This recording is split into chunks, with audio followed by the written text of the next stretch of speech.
ভাগ্যিস লগ্নভ্রষ্টা বলে অনন্যার বাবা অনিকেতকে আবার বিয়েটা করতে বলেনি। শ্যামলী, মন্দার ও অনিকেতের যৌথ প্রয়াসে অনন্যার বিয়েটা তো ভেঙে গেল, কিন্তু শ্যামলী ও অনিকেত তাদের লিস্টে আরও একটা সূত্র বাড়িয়ে ফেলল। মানে মিলিন্দ তো প্রতিজ্ঞা করেই ফেলল যে সে শ্যামলী, অনিকেত ও অনন্যা কাউকেই ছেড়ে দেন না। এদিকে আরেকটা জিনিস ভালো লাগলো, ওই পরিণীতা সিরিয়ালটার মতো মেয়ের লগ্নভ্রষ্টা হয়েছে বলে জোর করে তাকে অন্য কারো গলায় ঝুলিয়ে দেওয়া হয়নি।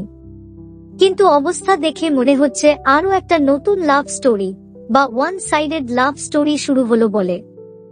মানে শ্যামলী অনন্যাকে সান্ত্বনা দিয়ে বুঝিয়ে চলে যাওয়ার পর অনিকেত যখন তাকে সান্ত্বনা দিতে এলো, তখন যেভাবে অনন্যা অনিকেতের মুখের দিকে তাকাচ্ছিল, তাতে একটা জিনিস তো পরিষ্কার বুঝতে পারছিলাম যে অনন্যা কিন্তু এবার ধীরে ধীরে অনির প্রতি দুর্বল হয়ে পড়ছে। সো এটা যদি হয় তাহলে কিন্তু খেলা একেবারে জমে বরফ নয় ক্ষীর হয়ে যাবে। বাকি তোমরা যদি আজকের এপিসোডটা দেখে থাকো তো তোমাদের কেমন মনে হচ্ছে আবহাওয়াটা অবশ্যই জানিও কমেন্ট করে। দেখুন কোন গোপনে মন ভেসেছে সোম থেকে শনি রাত 8:30 শুধুমাত্র জি বাংলায়। এইরকম সমস্ত আপডেট সবার আগে পেতে অবশ্যই আমাদের চ্যানেলটি সাবস্ক্রাইব করে নিও।